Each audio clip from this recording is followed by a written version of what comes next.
이번에는 초기 정대협 선배들의 입장문 발표가 있겠습니다. 안녕하세요. 이렇게 많은 지지와 격려를 보내주셔서 정대협과 정의연이 힘이 날 것 같습니다. 초기 정대협을 만든 사람들의 입장문입니다.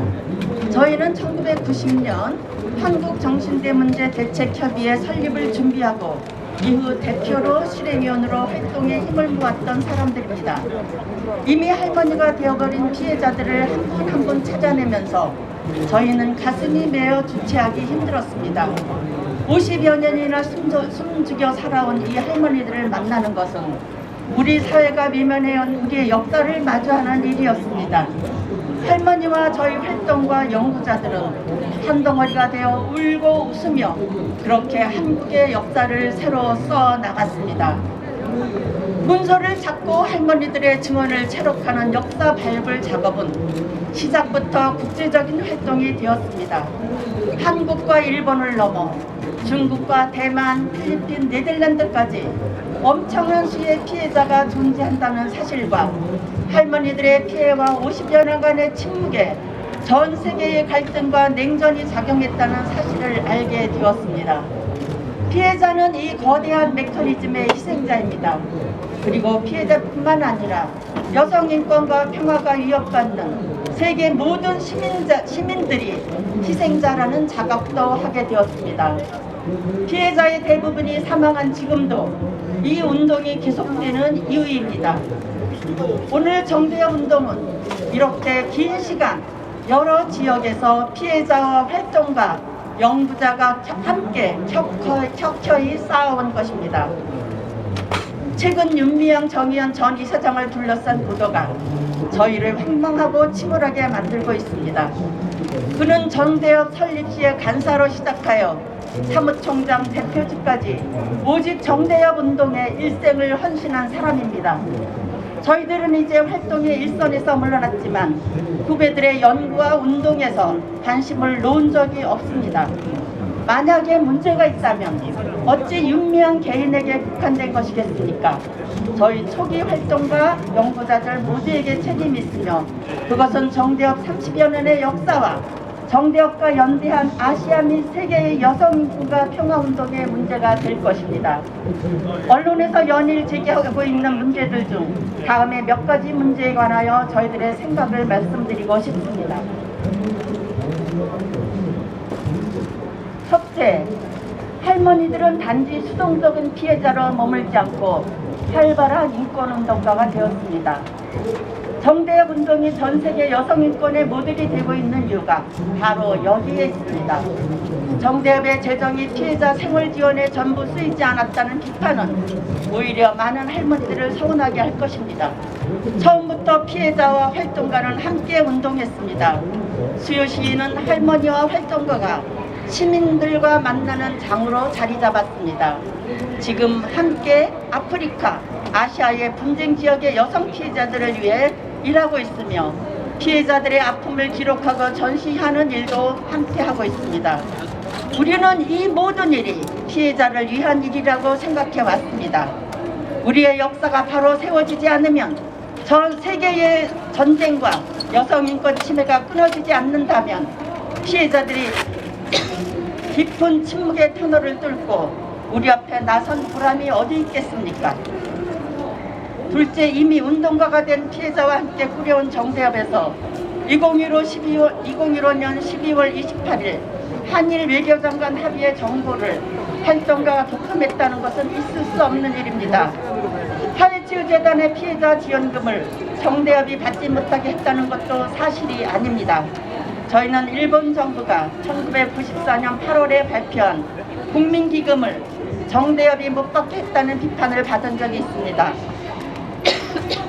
법적 배상의 회피를 위해 만들어진 국민기금을 둘러싸고 한국과 일본, 대만, 필리핀의 활동과 피해자들 사이에 매우 심각한 논쟁이 있었습니다. 어떻게 대응해야 할지 진지하게 고민했습니다. 그러나 피해자들에게 받지 말라고 종용했다는 것은 일말의 진실도 없는 왜곡입니다. 2015 12.28 합의에서도 이러한 왜곡이 반복되고 있습니다. 이 합의로 인하여 우리 정부는 유엔 등 국제사회에서 위안부 관련 발언을 중단했고 철거 위험에 봉착한 평화의 소녀상을 지키려고 어린 학생들이 추운 겨울 거리에서 밤을 지새웠습니다. 심사가 다 끝난 연구비가 정부 조치로 철회되고 위안부 기록을 유네스코 등재 사업이 중단되는 일도 생겼습니다. 그때의 부정의한 상황과 좌절감을 저희 모두 잊을 수 없습니다. 그 와중에 할머니들께 지원금을 받지 말라는 원칙에 어긋난 행태를 정대협이 어떻게 했겠습니까? 오히려 일본 정부가 지원금 수령을 둘러싸고 피해자들 간의 긴장과 반목을 일으킨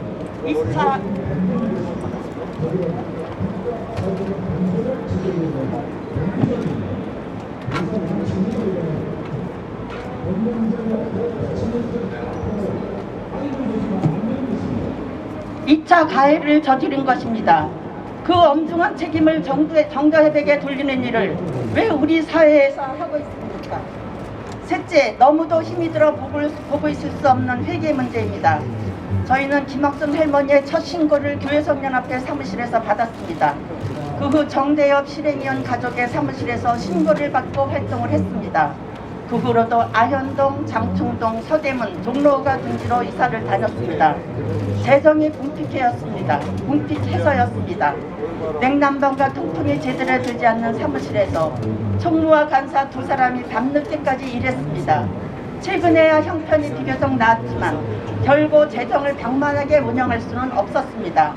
한 단체가 일본 정부와 한국 정부, 국제사회 모두를 대상으로 활동하면서 피해자 지원과 수요 시위 등 모든 일을 감당하여야 하는 현재도 상근 활동가는 8명 뿐입니다.